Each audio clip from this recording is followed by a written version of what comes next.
Assalamualaikum warahmatullahi wabarakatuh. Bismillahirrahmanirrahim. Pada kesempatan kali ini kita akan membahas dan juga praktek tentang sholat sunnah tasbih. Di dalam kitab Irsyadul Ibad, baginda Nabi Muhammad SAW bersabda kepada Sayyiduna Abbas bin Abdul Muttalib, yaitu pamannya, orang tua dari Abdullah bin Abbas, yang mana hadis ini diriwayatkan oleh Abdullah bin Abbas sendiri. Baginda Nabi mengatakan, ya Abbas, wahai Abbas, ya Ammah, wahai pamanku, ala utika, ala amnahuka, ala ahbuka. Maukah kamu aku berikan, aku anugerahi, aku berikan hadiah yang besar, keistimewaan. Ala af'alu bika asyra khisalin. Maukah kamu aku ajarkan 10 perkara? Idza anta fa'alta dzalika ghafarallahu laka dzambaka. Apabila engkau mengerjakan 10 perkara ini, Allah akan ampuni dosamu, awalahu, baik dosa yang awal, wa akhirahu, dan yang akhir, wa qadimahu, dan dosa yang lawas, dosa yang lalu, wa hadithahu, dan dosa yang baru, wa khoto'ahu, atau dosa yang kesalahan, yang tidak disengaja, wa amdahu, atau dosa yang disengaja, wa sogirahu, atau dosa yang kecil, wa kabirahu, dan dosa yang gede, wa sirrahu, dan dosa yang secara sembunyi-sembunyi, wa alaniyatahu, atau dosa yang dikerjakan secara terang-terangan, yaitu antusolliya arba rakaatin. Sekalian langsung kita praktek.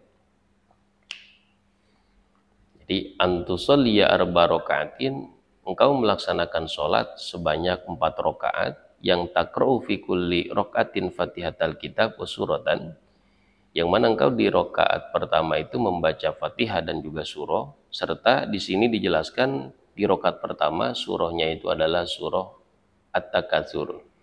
Nanti di rakaat kedua surahnya Wal Asri, di rakaat ketiga surahnya Al-Kafirun atau Qul, di rakaat keempat surahnya itu adalah Qulhu atau Al-Ikhlas. Jadi praktek sholat tasbih ini adalah 4 rakaat. Di setiap rakaat nanti membaca 75 kali tasbih, 75 dikali 4 sama dengan 300 kali tasbih. Nah, jadi kita pertama sholat 4 rakaat dengan niat sholat sunat tasbih. Allahu Akbar. Pada saat kita takbiratul ihram, kita niatkan, saya niat melaksanakan sholat sunat tasbih 4 rakaat sunnah karena Allah. Lalu kemudian membaca Fatihah, setelah itu membaca surah. Di rakaat pertama surahnya adalah At-Takatsur atau Alhaakumut Takatsur. Fa idza faragta minal qiraah, kemudian kata Kangjeng Nabi, apabila selesai engkau membaca surah, membaca Fatihah dan surah, fi awali rakatin, di permulaan rakaat, wa anta qaimun, dalam posisi engkau masih berdiri, qulta subhanallah walhamdulillah wa la ilaha illallah wallahu akbar khamsa asyrata marratan, maka sebelum ruku membaca tasbih sebanyak 15 kali, ucapan tasbihnya subhanallah walhamdulillah wa la ilaha illallah wallahu akbar. Tsumma tarfa'u ra'saka. Kemudian summa tarka'u, kemudian setelah itu engkau ruku, Allahu Akbar. Fatakuluha wa anta raki'un, dalam posisi ruku engkau kemudian membaca lagi tasbih asron sebanyak 10 kali, tapi setelah membaca tasbih yang biasa dibaca pada saat ruku, subhana rabbiyal azim wa bihamdi 3 kali, lalu membaca tasbih subhanallah walhamdulillah wa la ilaha illallah wallahu akbar sebanyak 10 kali. Lalu kemudian summa tarfa'u ra'saka minar ruku, angkatlah kepalamu dari ruku menuju i'tidal. Sami Allahu liman hamidah, fatakuluha asyron, kemudian ucapkan lagi tasbih tadi sebanyak 10 kali setelah membaca zikir yang biasa dibaca pada saat i'tidal. Rabbana lakal hamdu mil'us samawati wa mil'ul ardi wa mil'u masyita min syai'in ba'du. Lalu membaca tasbih sebanyak 10 kali. Subhanallah walhamdulillah wa la ilaha illallah wallahu akbar. Tsumma tasjudu fatakuluha wa anta sajidun asyron, kemudian sujud Allahu Akbar. Lalu pada saat sujud, setelah membaca tasbih sujud subhana rabbiyal a'la wa bihamdihi, lalu membaca tasbih lagi sebanyak 10 kali. Subhanallah walhamdulillah wa la ilaha illallah wallahu akbar. Tsumma tarfa'u ra'saka minas sujud, kemudian angkat kepalamu dari sujud menuju duduk antara dua sujud.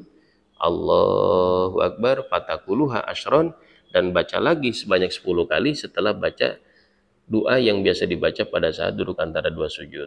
Rabbighfirli warhamni wajiburni warfani warazukni wahdini wa'afini wa'afani. Lalu membaca subhanallah walhamdulillah wa la ilaha illallah wallahu akbar.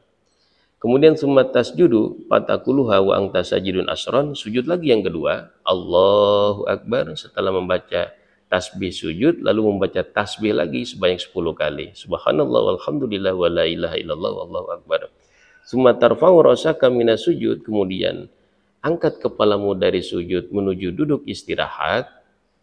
Allahu Akbar fatakuluha. Nah, di sini disunahkan juga engkau membaca asron 10 kali tasbih. Subhanallah walhamdulillah wa la ilaha illallah Allahu Akbar.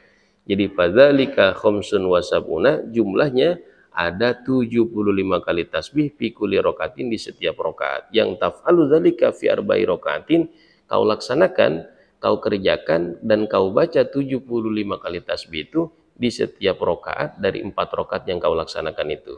Jadi kesimpulannya seperti ini, di rakaat pertama 75 kali tasbih, rakaat kedua 75, rakaat ketiga 75, rakaat keempat 75, jadi jumlahnya ada 300 kali tasbih. Dengan perincian pada saat setelah membaca surah, kita baca 15 kali tasbih, kemudian pada saat ruku 10 tasbih jadi jumlahnya 25, pada saat i'tidal 10 tasbih 35, pada saat kita sujud yang pertama 10 tasbih jadi 45, pada saat duduk antara dua sujud 10 tasbih jadi 55, pada saat sujud yang kedua 10 tasbih jadi 65, pada saat duduk istirahat sebelum menuju rakaat selanjutnya 10 tasbih jadi 75. Dan 75 ini dibaca di setiap rakaat. Jadi 75 dikali 4, jumlah tasbih yang kita baca pada saat 4 rakaat sholat tasbih ini adalah 300 kali tasbih. Lalu kemudian pesan dari Kangjeng Nabi kepada Sayyidina Abbas bin Abdul Muttalib radhiyallahu an, ini stata'ta,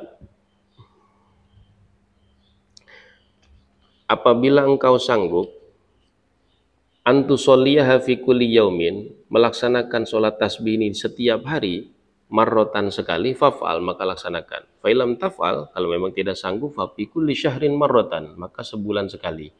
Fa'ilam taf'al, kalau tidak sanggup sebulan sekali, fa fi kulli sanatin marrotan, maka setiap 1 tahun sekali. Fa'ilam taf'al fa fi umrika marrotan, maka apabila tidak sanggup setahun sekali, kerjakanlah seumur hidup sekali. Jadi pesan dari Kangjeng Nabi, minimal kita sebagai orang Islam melaksanakan sholat sunat tasbih ini sekali seumur hidup, agar senantiasa dosa-dosa kita diampuni oleh Allah Subhanahu wa Ta'ala dengan wasilah dan berkah sholat sunat tasbih yang kita laksanakan ini, dan bacaan tasbih yang kita baca dengan tujuan mengagungkan Allah Subhanahu wa Ta'ala dan menyucikan Allah dari sesuatu yang tidak layak bagi Allah. Jadi mudah-mudahan praktek dan juga pembahasan sholat sunat tasbih ini ada manfaatnya dan juga dapat kita laksanakan, bermanfaat bagi kita semua. Hadanallahu wa iyyakum ajmain. Assalamualaikum warahmatullahi wabarakatuh.